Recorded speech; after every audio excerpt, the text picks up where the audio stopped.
segundo simpósio de metropolização do espaço, gestão territorial e relações urbano-rurais. E a gente começa o nosso dia de atividades com a segunda mesa temática, cujos temas são espaço, sustentabilidades e transformação da paisagem. Eu convido, então, para compor essa mesa, o professor João Rua, como coordenador.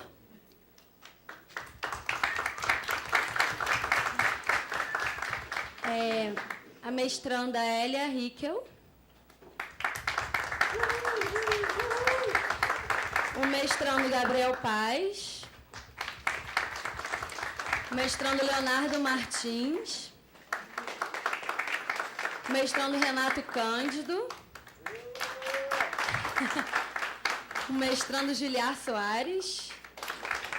E, finalmente, o mestrando Cláudio Limani. Bom trabalho a todos.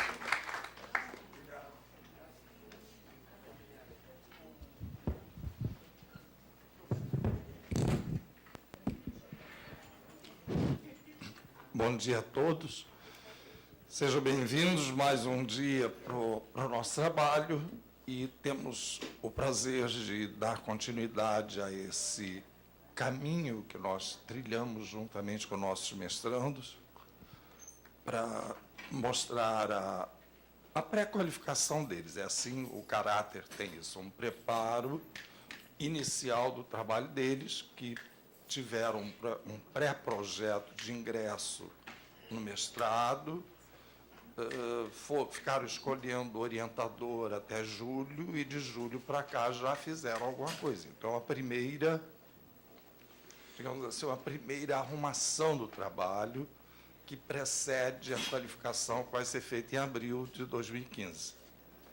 Então, nesse segundo dia, nós temos, nessa ordem que foi apresentada pela Marcela, os trabalhos, tanto de uma das linhas do programa Transformação da Paisagem, quanto da outra linha, Espaço e Sustentabilidades. Achamos que também não valia a pena a gente ficar fazendo um dia para um, outro dia para outra, já que a nossa proposta já aconteceu no dia de ontem, até nas provocações e contribuições que foram feitas dos assistentes e de outras pessoas depois lá fora, ficou bem caracterizada a nossa proposta, que é uma proposta de trabalhar integradamente sociedade e natureza, o mais integradamente possível, com um olhar a partir do humano e com um olhar a partir da natureza, digamos assim, da natureza não humana. Então, com enorme prazer, vamos dar início com a Hélia, por favor.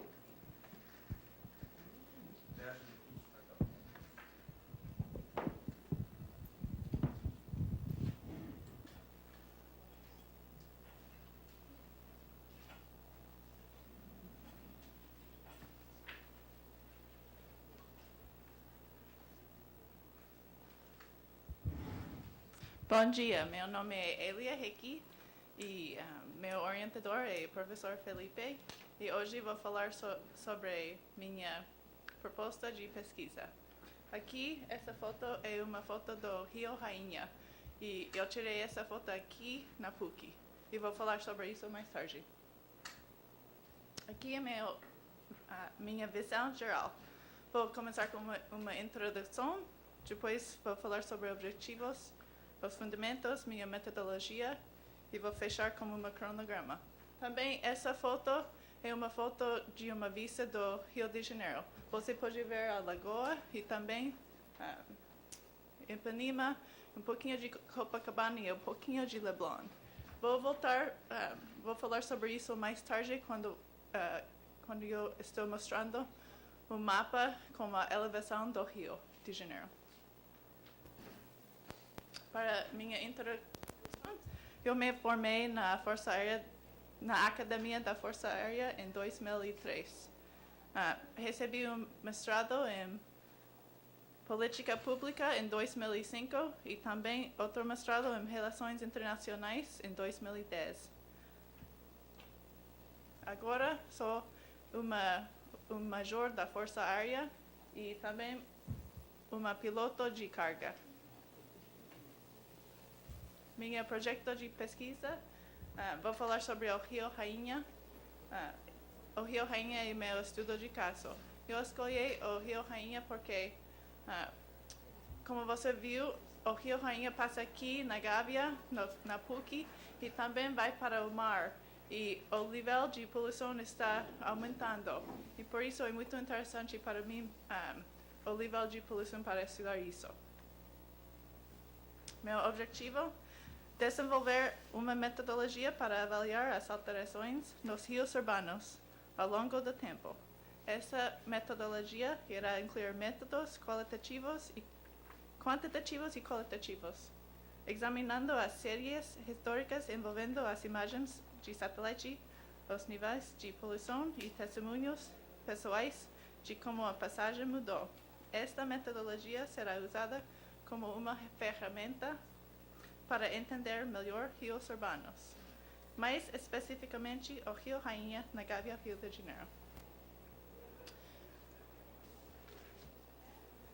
Para meu objetivo geral, desenvolver uma metodologia para examinar rios urbanos, incorporando métodos quantitativos e qualitativos a partir do estudo de caso do Rio Rainha. Mais especificamente, vou fazer classificações da cobertura, imagens da satélite e fotos aéreas desde 1950. Também eu gostaria de avaliar os níveis de poluição desde 1950 para minha pesquisa de fontes e também o testemunho pessoal desde 1950 para questões históricas. Para os fundamentos, eu tenho 3 áreas. O primeiro, eu ainda comecei para estudar os outros rios urbanos. Eu achei um exemplo na Malásia que lá eles estão tentando de melhorar a qualidade de água. E também em Nepal, lá tem um problema com pessoas botando coisas na água. E os 2 casos vai ajudar muito com eu posso usar isso para compartilhar comparação com o Rio Rainha. E para minha metodologia para análise qualitativa, vou estudar a classificação de imagens da cobertura da terra visual ou automática, ou vou usar os 2. Também para análise qualitativa, vou estudar as entrevistas ou os questionários para achar a melhor maneira para usar com minha proposta de pesquisa. Para minha metodologia, eu vou usar mapas, base cartográfica do IPP para meu estudo de caso e depois os próximos slides vou mostrar alguns exemplos. Também entrevistas para complementar os mapas se não tem mapas há alguns anos. Vou usar classificações da cobertura a partir de imagens fornecidas pelo IPP ao longo do tempo. Então, vou usar de 1950, 1960, 70, 80 para ver as mudanças. Também vou fazer a história dos níveis de poluição onde tem dados. Aqui é um mapa só para mostrar onde estamos. Vou falar sobre a bacia Rio Rainha, que está lá na linha preta. Aqui temos Rio de Janeiro e lá embaixo da linha preta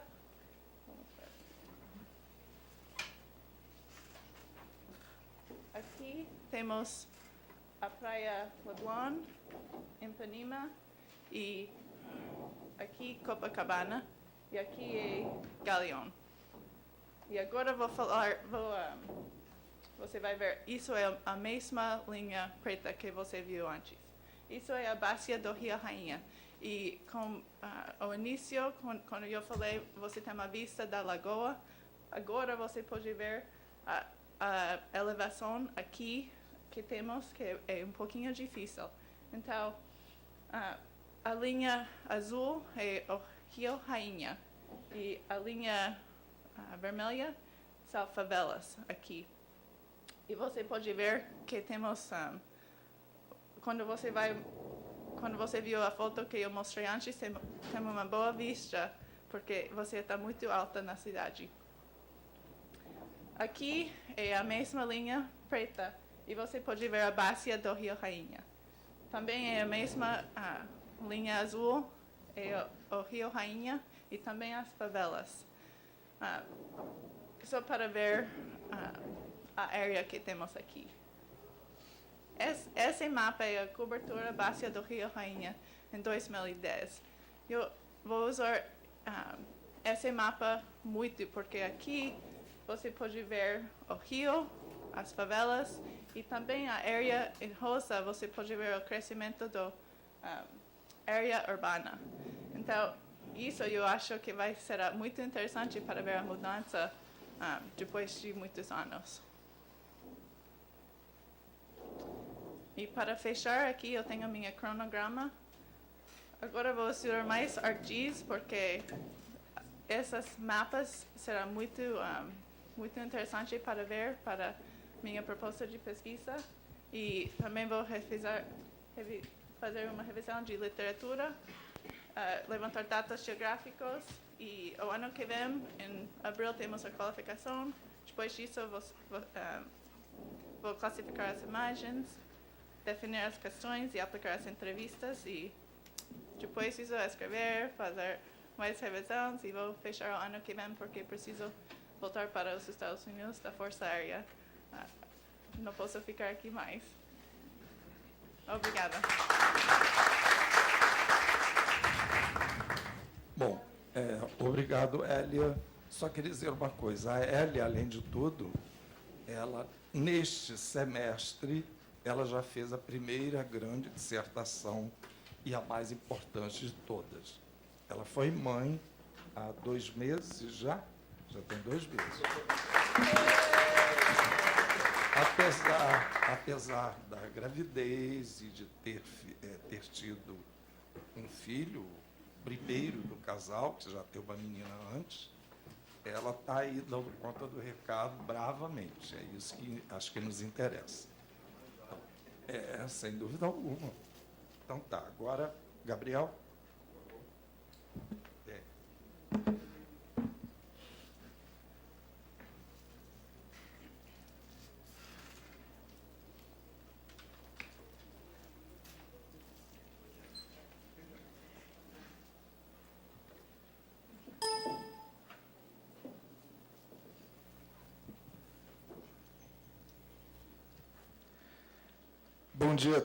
Bom dia a todos. Eu sou o Gabriel Paz da Silva Salles. Vou apresentar a minha pesquisa, cujo título é A Paisagem que os Carvoeiros Criaram, Diversidade e Estrutura da Vegetação em um Paleoterritório de uma Floresta Urbana. E eu tenho como orientadores o professor Rogério Ribeiro de Oliveira e o professor Alexandre Solórzano. Pode passar, por favor. Eu vou iniciar a minha apresentação contando uma história para vocês. A história de homens que viviam e trabalhavam no interior das florestas, no maciço da Pedra Branca, mas que não possuem registros nos livros históricos, ou se possuem, são muito poucos. E eu inicio essa apresentação com uma pergunta. Quais eram as principais matrizes energéticas da cidade do Rio de Janeiro no século XIX e início do século XX? E eu mesmo vou responder, claro. Pode passar, por favor.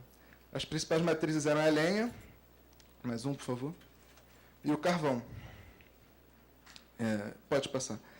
E onde a lenha era obtida? A lenha era obtida no interior das florestas, no maciço, e lá também era fabricado o carvão. E, apesar da atual fisionomia das florestas, que apresenta uma fisionomia primitiva, elas são compostas, em sua maior parte, por florestas secundárias, que atestam a presença do homem na floresta. Uma série de marcas e vestígios que atestam a presença do homem na floresta, e não a sua ausência. Pode passar, por favor. E nessa gravura de Magalhães Corrêa, de 1933, nós temos um balão de carvão em construção. E minha pesquisa tem alguns pressupostos. Primeiro, a energia do carvão equivale 3 vezes a energia da lenha. Ou seja, o carvão tem 3 vezes mais um mesmo pedaço de carvão vai ter com o mesmo pedaço de lenha o pedaço de carvão vai ter 3 vezes mais energia. 2. O custo de produção do carvão é o trabalho investido nele.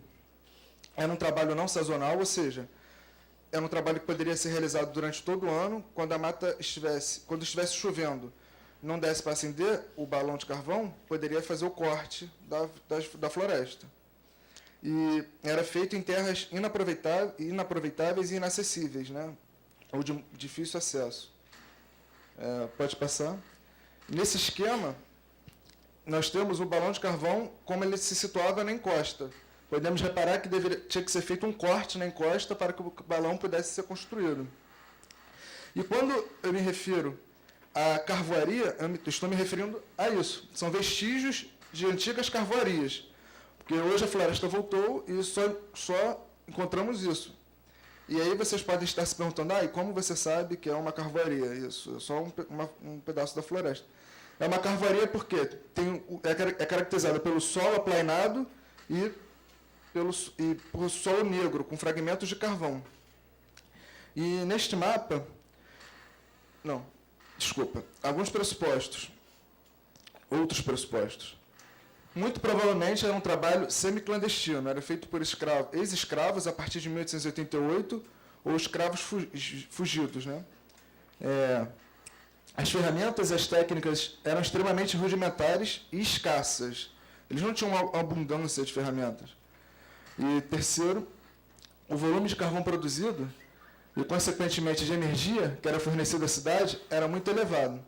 Evidentemente, fazer estimativas do volume de carvão que foi fabricado é muito difícil, mas, pelo que nós vimos até agora, podemos afirmar que foi muito elevado. Bem, e aqui nós temos o mapa da cidade do Rio de Janeiro e temos destacado os 2 maciços costeiros da cidade. Aqui o maciço da Tijuca, que é o maciço costeiro mais famoso da cidade, que nós estamos aos pés do maciço da Tijuca agora. E aqui é o maciço da Pedra Branca, que é onde eu desenvolvo a minha pesquisa. O maciço da Pedra Branca tem aproximadamente 12 mil hectares. Ele é aproximadamente 4 vezes maior que o maciço da Tijuca. Isso faz dele o maior floresta urbana do Brasil e do mundo. E em amarelo está destacado as 1.035 carvoarias que já foram encontradas e marcadas neste projeto do qual eu faço parte, né? Pode passar, por favor. E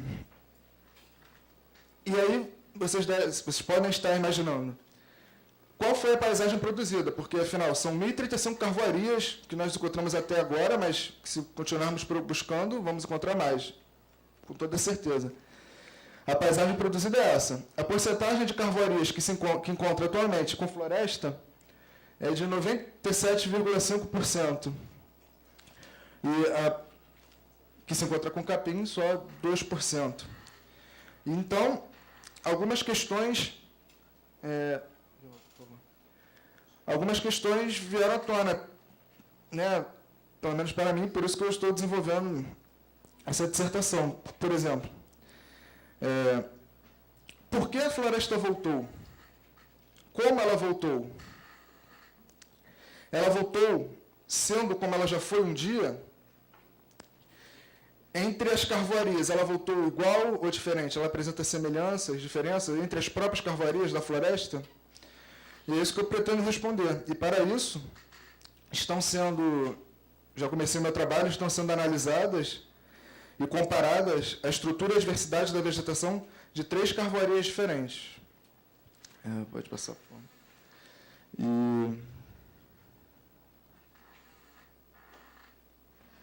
Então, objetivos. Investigar como ocorreu a sucessão ecológica no maciço da Pedra Branca após a atividade carvoeira. E revelar a técnica de trabalho e o modo de vida dos antigos carvoeiros que atuavam neste maciço. Pois, como eu já destaquei, é um grupo social que não possui registro histórico. Ninguém ouviu falar sobre os carvoeiros da cidade do Rio de Janeiro e eles atuavam até o início do século XX. Eles forneciam todo o carvão para a cidade. Todo talvez não, mas a grande parte. Para a cidade, ninguém nunca ouviu falar deles. Pelo menos a grande maioria da plateia, eu acredito que não tenha ouvido falar. Pode. Então, procedimentos metodológicos. Realização de inventários florestais em paleoterritórios de antigas carvoarias, visando saber a diversidade florística e a estrutura da vegetação. Pesquisas de história oral com descendentes de carvoeiros. Determinação de material em herbários institucionais. E, por último, proposição de um modelo de sucessão ecológica na paisagem do maciço da Pedra Branca. E essa é mais uma das fotos que mostram como o maciço da Pedra Branca se encontra atualmente. E acho que já deve ter ficado claro, mas o meu recorte temporal vai ser do século XIX até os dias atuais, né? O início da atividade carvoeira, que eu estimo que tenha sido realizado, até os dias de hoje, que é a paisagem como ela se encontra hoje, que vai me dar as respostas que eu busco. E o recorte espacial é o maciço da Pedra Branca. E aqui eu vou apresentar para vocês uma das 3 carvoarias que eu venho estudando. O nome dela é Carvoaria do Pindobal, e pode passar. O total de indivíduos que ela possui é da ordem de 243 indivíduos. Já foram identificados a nível de espécie 112 indivíduos e a nível de família 110. As espécies que mais apareceram até agora foram a Sorócia guilleminiana, com 7 indivíduos, e o Astrocarum aculeaticium, com 7 indivíduos também.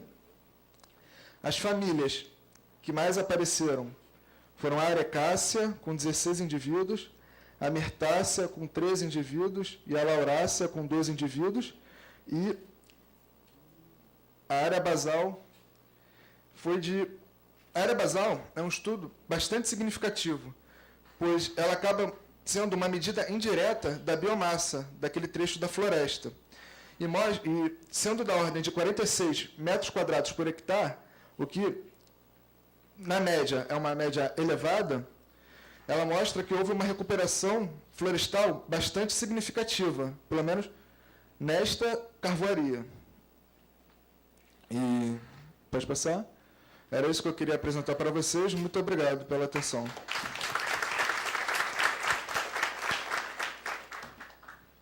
Obrigado, Gabriel. Agora é Leonardo, por favor. Bom dia. Eu não vou usar o microfone, não tenho a voz real. Tem que usar o microfone.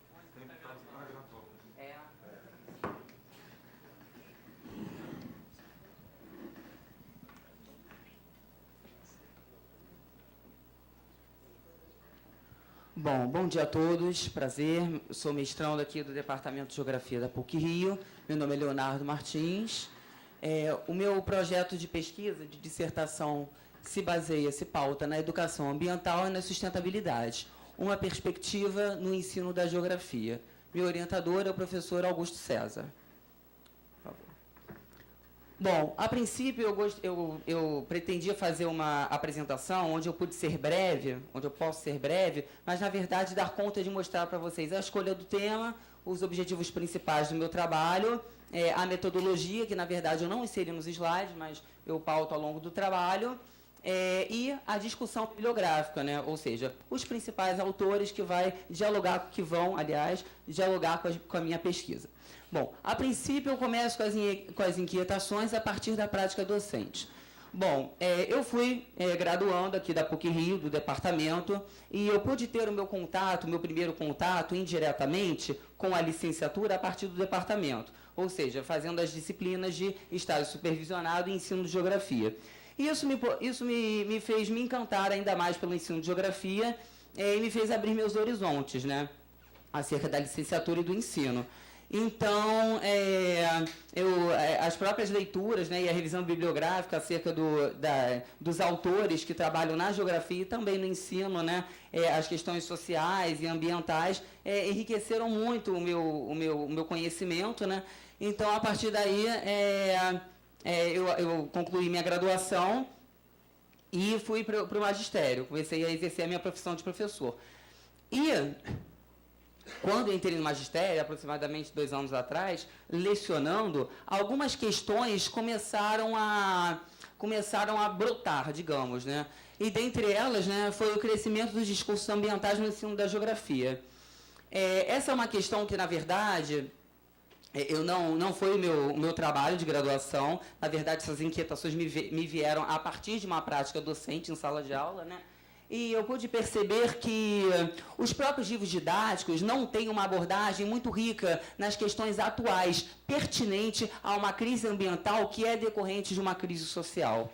E, de acordo também, assistindo algumas aulas, analisando outras práticas docentes de outros professores, eu também pude perceber que essas questões ambientais mais recentes, né, como questões de recursos hídricos, questões do uso do solo, questões do lixo, como até outros mestrandos trabalham aqui no Departamento de Geografia, no mestrado, a Bárbara, por exemplo, é uma mestranda que trabalha a questão do lixo lá em Honório Gurgel. Eu pude perceber que é um pouco vago esse trabalho, né, acerca das questões ambientais. Então, eu também trago na escolha do meu tema a relevância da pesquisa para a academia. É fundamental, como eu trabalho a questão da sala de aula, né, a questão da prática docente, essa aproximação, essa relação entre a academia e entre a sala de aula, justamente porque é uma via de mão dupla, né? A partir do que toda a teoria, ela é pautada, ela é, digamos assim, consolidada na academia, né? Ou seja, pelos doutores, né, pelos produtores da literatura, né? E automaticamente ela pode ser refletida e ela pode ser praticada, né, na sala de aula, a partir dessas revisões bibliográficas, a partir de uma transposição didática, né, ou seja, você se apropriar de textos acadêmicos, você fazer aquela leitura para aproximar a relação escola-academia, né? E outra questão interessante também é que na academia você forma o quê? Os próprios professores, né? Ou seja, essa aproximação entre a academia e a escola se faz também na formação dos professores que vão trazer todo esse discurso das questões ambientais para a sala de aula, certo? Por favor. Então, aqui nas minhas referências teóricas, que é um pequeno levantamento bibliográfico, muito recente, muito tímido, digamos, que eu procurei fazer, eu começo com o Amartya Sen, que trabalha em seu livro Desenvolvimento com Liberdade. Na verdade, Amartya Sen é um economista, ele ganhou mais ou menos em 1996 e 98, eu não sei ao certo, o prêmio Nobel, né? Então, ele vai discutir, na verdade, a questão do desenvolvimento, mas um desenvolvimento diferente, um desenvolvimento que rompe esse modelo economicista, que é o padrão atual que nós temos de modelo. Ou seja, o Amartya Sen, ele vai propor um desenvolvimento mais racional, onde a solidariedade e a cooperação se pautam como fulcro, como foco desse desenvolvimento, né?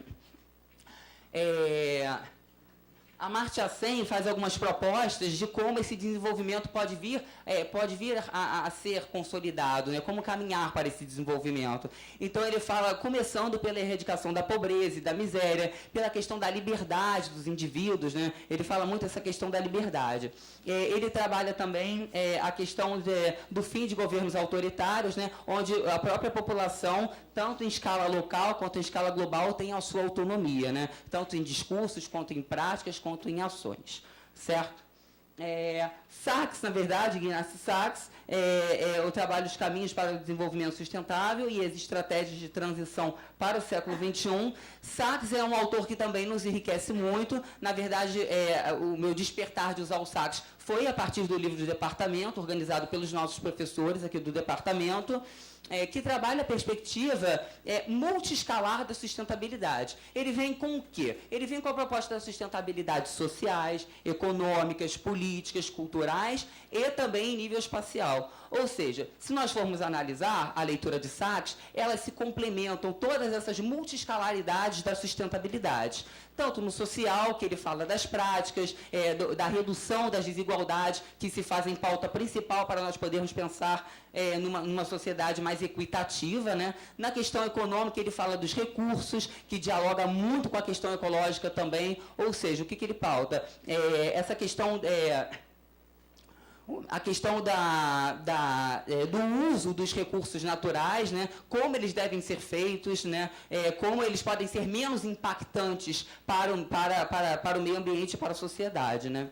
E Pedro Jacobi, que que é professor da USP, que trabalha também no ramo de educação, mas na vertente da educação ambiental. Ele traz para a gente educação ambiental, o desafio da construção de um pensamento crítico. Na verdade, Jacobi, por ter essa formação pedagógica, né, e também na vertente da educação ambiental, ele nos traz um contexto muito interessante que dialoga muito com as sustentabilidades, né?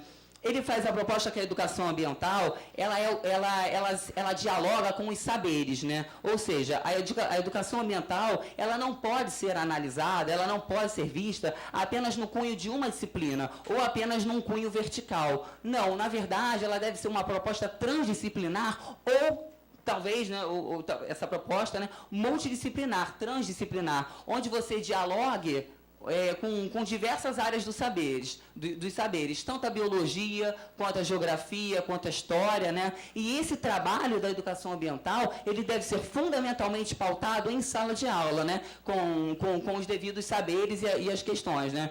Jacobi traz uma questão interessante também, que é da educação para a cidadania, né? Ele pauta muito essa questão do social atrelado ao ambiental, porque, na verdade, os alunos, né, que são esses agentes multiplicadores, eles têm...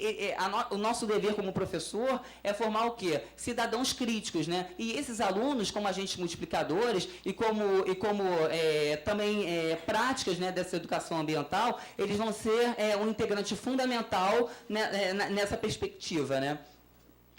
Lair Arges é biólogo, também tem a formação na educação ambiental, nas suas pós-graduações, e ele trabalha a questão da educação ambiental com o compromisso social, o desafio da superação das desigualdades. Lair Arges, ele se pauta muito nessa questão social. Ele não consegue ver de forma alguma o que os outros autores, na verdade, também têm essa proposta, de dicotomizar educação ambiental no sentido ecológico-social. Não, isso é uma vertente integrada, sim, entendeu? Você tem que pensar o ambiental junto com o social, até porque a crise ambiental que nós vivemos é uma crise social, né? Se vocês forem perceber, a educação ambiental e essas crises, né, ambientais, elas começam a tomar um rumo a partir da década de 70, com o Acordo de Brundtland, que foi uma carta escrita pelas Nações Unidas, né, que, na verdade, tiveram muitas críticas, né, de muitos autores, principalmente por essa questão do social não se dialogar com o ambiental, né? Essas escalas de análises, né? Então, Lair Arges traz muito forte essa questão do cidadão, né, nesse contexto ambiental. Por favor. Os meus objetivos, eu pautei 2, mas estou aberto a críticas e sugestões, até porque isso vai ser consolidado e modificado, né, que começa discutindo e analisando a crise ambiental como uma das características da crise social. Certo? E estabelecer uma conexão entre a academia e a escola a partir da construção do saber em sala de aula, né? Ou seja, todas essas práticas docentes, elas vão ser fundamentais na minha pesquisa, onde eu pretendo também fazer trabalho de campo, né, na relação entre a academia e a escola. Certo? Por favor. Aqui, esse slide, resumidamente, as discussões principais de Lair Arges e de Jacobi, que trabalham em educação ambiental, mas também, é claro, numa perspectiva de sustentabilidade, né, que é a proposta de Sachs, e que podemos e devemos ver, sim, essa educação ambiental embutida nas questões de sustentabilidade, né? Porque elas se pautam justamente por essas múltiplas escalas, né? Que são a social, a econômica, a política, a cultural e a escala e a sustentabilidade em nível global, né? Espacial, aliás. Uma questão interessante também que Sachs propõe, né, é a questão da sustentabilidade cultural, né, onde você valoriza também as populações locais no sentido do manejo que elas têm do solo, né, dessa relação que elas têm com o ambiente. A educação ambiental propõe o diálogo entre a educação e o meio ambiente em suas múltiplas escalas, bebendo na fonte da sustentabilidade, enfatiza a educação para a cidadania, que é um termo discutido por Jacobi, como eu já havia falado, na construção de cidadãos críticos, né, que agem politicamente na sociedade, entre ações e práticas reflexivas, questiona comportamentos e atitudes, propondo novas práticas, ou seja, que comportamentos e atitudes são essas? São dessa prática prática de desenvolvimento atual que nós vivemos, degradante e desigual, que não é equitativa, certo? E educação ambiental como uma proposta da sustentabilidade. Por favor.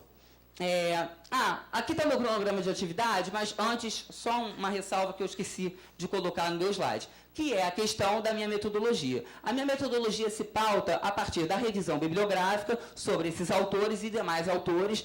Sugestões, por favor, são super bem-vindas. E também no meu trabalho de campo, onde eu vou poder trazer e trabalhar em sala de aula, né, a questão da educação ambiental e das sustentabilidades. Né. Ainda vou vir a escolher um tema específico, uma abordagem específica em sala de aula, ou recursos hídricos, ou a questão do lixo, né, atrelada a essa relação, né, da sociedade e da natureza. O meu cronograma de atividades se pautou dessa forma. O meu cumprimento de disciplinas obrigatórias, aqui no mestrado, de março a novembro, finalizando no início de dezembro, né? A minha participação no grupo de pesquisa, o GETERD, que foi muito importante também para a minha consolidação da leitura, né? Da minha revisão bibliográfica. As leituras e revisões bibliográficas também que eu fiz a partir do grupo, da orientação, do meu orientador, né? A preparação da apresentação aqui para o CIMEGER, setembro e outubro, e, na verdade, essa daqui, a última coluna, é a elaboração do exame de qualificação, ou seja, toda a preparação dos capítulos, que eu ainda não vim a reestruturar, a fechar os meus capítulos, justamente porque a minha pesquisa ainda está no início, né? Não quis cometer essa vontade, digamos, de começar a estruturar meus capítulos, por ainda haver muita mudança e ainda adicionar muita revisão bibliográfica para o meu trabalho. Então, pode passar. Essa é a apresentação do meu trabalho. Espero que tenha enriquecido, tenham gostado.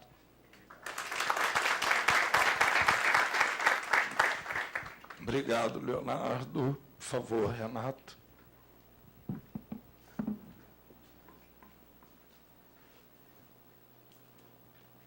Bom dia. Meu nome é Renato. Eu trabalho sobre as múltiplas formas de produção do espaço do bairro de Deodoro, da Vila Militar aos novos vetores tecnológicos para a realização dos Jogos Olímpicos 2016. Minha orientadora é a professora Regina. Pode passar, por favor. Obrigado. Meu objeto de pesquisa são as múltiplas formas de apropriação e de produção do espaço através da introdução de novos vetores tecnológicos de investimentos para os Jogos Olímpicos 2016 em Deodoro, que é reconhecido por abrigar uma vila militar.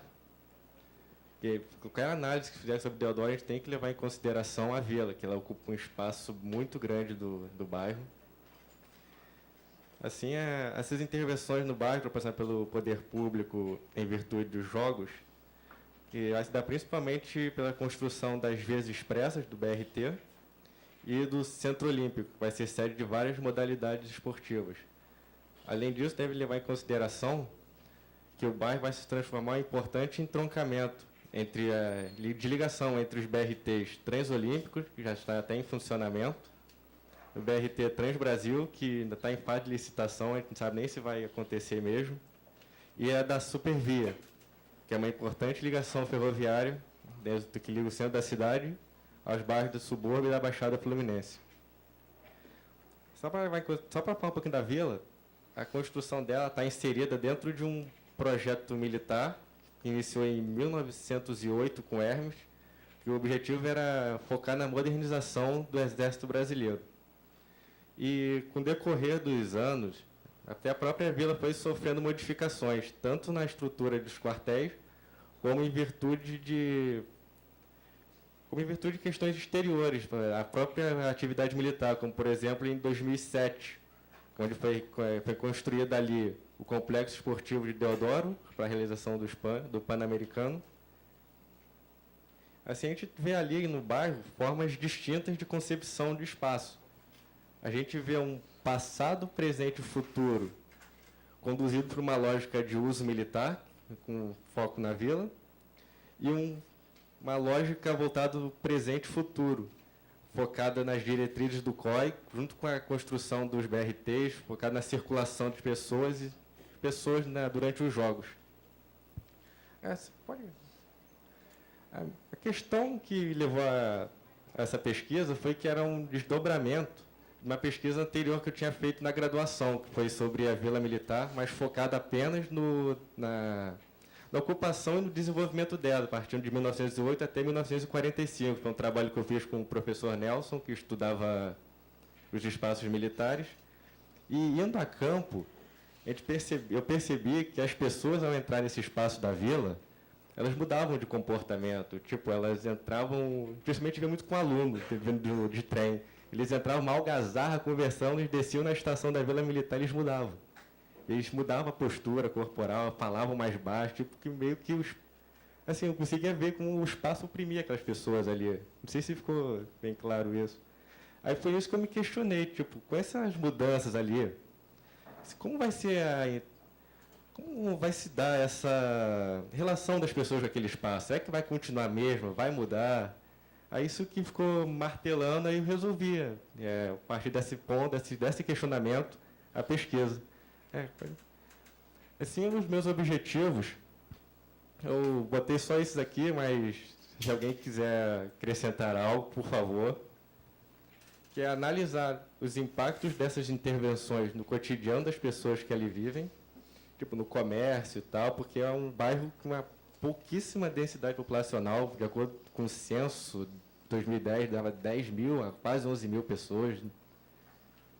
O outro objetivo é analisar o fato dessas intervenções podem desencadear um processo de gentrificação no bairro, que a gente vê que essas intervenções sempre vêm com a valorização do solo urbano. E, além disso, é investigar como vai se dar a relação dessas transformações com a Vila Militar. Se lógicas tão distintas de concepção de espaços vão poder coexistir ali, depois dessas intervenções. Bem, com metodologia, eu pretendo utilizar das análises de Lefebvre sobre o espaço, principalmente a lógica de espaço percebido, vivido e concebido, além também de usar a visão do David Harvey acerca do processo de ideia de desenvolvimento geográfico desigual, e também a noção de espaço socialmente produzido, além de desenvolvido por Lefebvre, foi trabalhado pela Ana Fania. E eu pretendo muito ir a campo para ver como está se dando como está acontecendo essas transformações, que vai começar praticamente agora, que vai mesmo começar a andar, por causa que os jogos vão ser daqui a 2 anos. E precisa fazer muito trabalho de campo, entrar em contato com entrevista através dos moradores, tentar acessar também a associação de moradores, tentar conversar com comerciantes no bairro. Então, o trabalho de campo, para mim, vai ser fundamental para tentar realizar essa pesquisa. Pode passar. Eu só trouxe algumas fotos aqui para ilustrar. Essa aqui, esse mapinha é a área da Vila Militar, em Deodoro. Esse mapa eu fiz para trabalho de conclusão de curso. Como eu não tive acesso ao mapa original, eu tive que fazer isso aí através de depoimentos de soldados que serviam na área e servem ainda, através de depoimentos de comandantes e tal, de tenentes. Aí deu para tirar mais ou menos essa área. A gente percebe que ocupa um grande espaço ali. Essas fotos são da época da construção da vila. A gente percebe que no entorno não tinha muita moradia e servia para o propósito de treinamento militar, né? Que você, lá na época, acho que até hoje, você ainda tem treinamento de mobilidade de tropas, você tem treinamento de tiros, explosivos, essas coisas. Pode passar. É só da época da construção. Esse era só o quartel da 1ª Divisão do Exército, da época da construção. Essa é a Escola de Aviação do Campo dos Afonsos.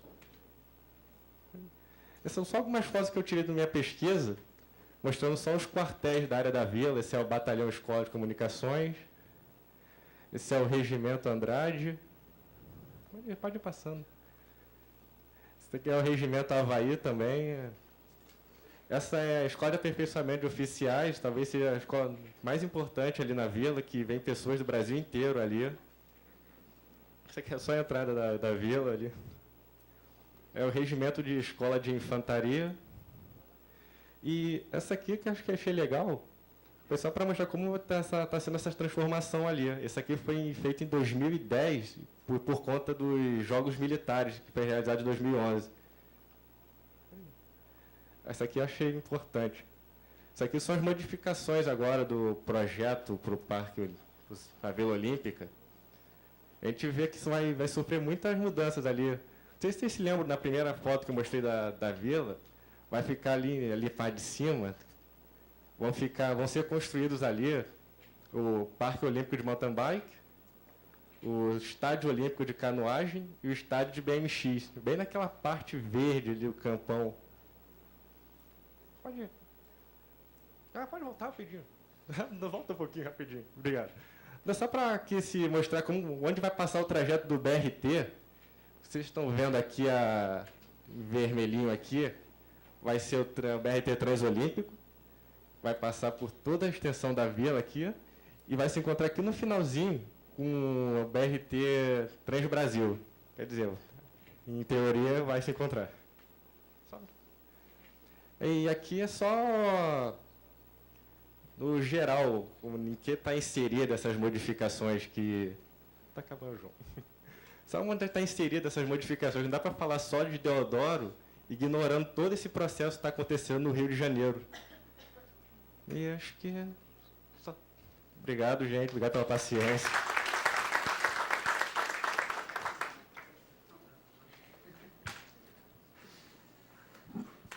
Obrigado, Renato.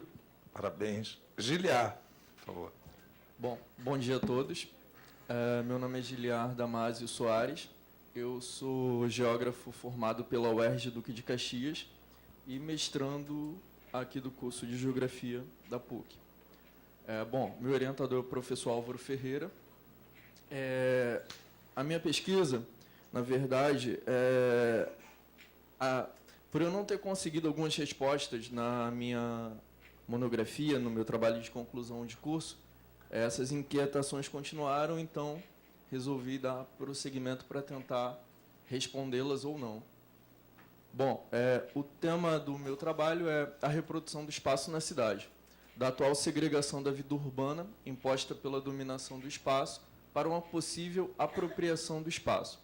Uma análise do primeiro distrito de Duque de Caxias, de 1995 a 2015. Eu resolvi, na verdade, fazer esse recorte temporal, porque a partir da segunda metade da década de 1990, o espaço urbano do primeiro distrito de Duque de Caxias começa a sofrer uma série de profundas alterações, né, como eu vou discutir durante o trabalho. Pode passar, por favor? Proposta de pesquisa. O meu objeto é a análise da atual segregação da vida urbana imposta pela produção do espaço no primeiro distrito de Duque de Caxias, né? Eu vou discutir como que essa produção desse espaço no primeiro distrito de Duque de Caxias gera disparidades que, consequentemente, produzem uma realidade muitas vezes dual e até mesmo contraditória no espaço do primeiro distrito de Duque de Caxias. O meu objetivo é analisar e mostrar como os diferentes atores e agentes produzem e reproduzem um espaço urbano segregador nesse primeiro distrito de Duque de Caxias. Claro, Duque de Caxias no contexto da região metropolitana do Rio de Janeiro e no atual momento do modo de produção capitalista, e buscar demonstrar essas disparidades geradas por esse processo de metropolização do Estado do Rio de Janeiro de uma maneira geral e como que esse processo de metropolização gera a produção segregadora do espaço urbano no primeiro distrito de Duque de Caxias.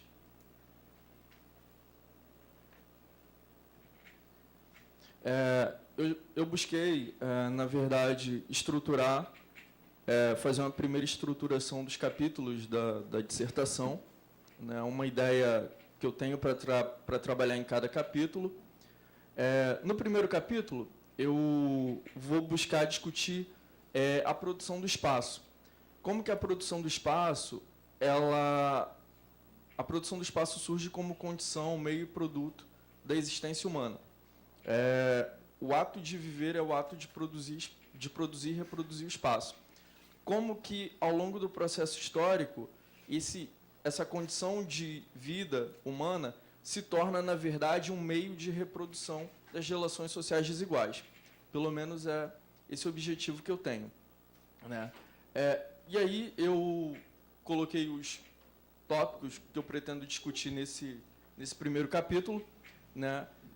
A produção e reprodução do espaço como condição, meio e produto da existência humana. O ato de viver é o ato de produzir o espaço. 1.2. A produção e reprodução estratégica do espaço como condição para a perpetuação do capitalismo. Como que o modo capitalista de produção se apropria desse espaço e usa esse espaço para se perpetuar. Essa é o meu objetivo, na verdade, nesse tópico 1.2. 1.3, como que o espaço como condição de reprodução das relações sociais desiguais. Como que, então, de fato, esse espaço produzido e reproduzido socialmente se torna, então, condição para a reprodução das relações sociais desiguais. No capítulo 2, depois de ter feito essa análise da produção do espaço, essa transformação do espaço de condição da existência humana a meio de reprodução das relações sociais desiguais, eu vou buscar discutir como o processo de metropolização do espaço se reproduz na periferia. Objetivo: analisar o processo de metropolização no município do Rio de Janeiro e sua influência na produção do espaço nos municípios que compõem seu entorno, a região metropolitana e, principalmente, Duque de Caxias e a Baixada Fluminense. No tópico 2.1, eu vou buscar discutir o atual momento de difusão da metropolização do espaço. O que é esse processo de metropolização do espaço, na verdade? Quais características? Qual as consequências desse processo de metropolização na produção do espaço? 2.2. A metropolização do espaço no município do Rio de Janeiro, entre a centralização e a desconcentração. Nesse momento, eu vou buscar mostrar que existe uma maior centralização das tomadas de decisão principalmente na metrópole, no Rio de Janeiro, mas existe simultaneamente uma desconcentração da produção, né? E como que esse processo simultâneo de centralização e desconcentração pode ser visualizado na produção do espaço, principalmente na região metropolitana e, no caso, Duque de Caxias também. No 2.3, Duque de Caxias e a Baixada Fluminense nesse novo momento. Ascensão, integração e diversificação econômica ou uma maior dependência da metrópole? Quais as consequências, qual o resultado, se é que a gente pode falar assim, desse processo de metropolização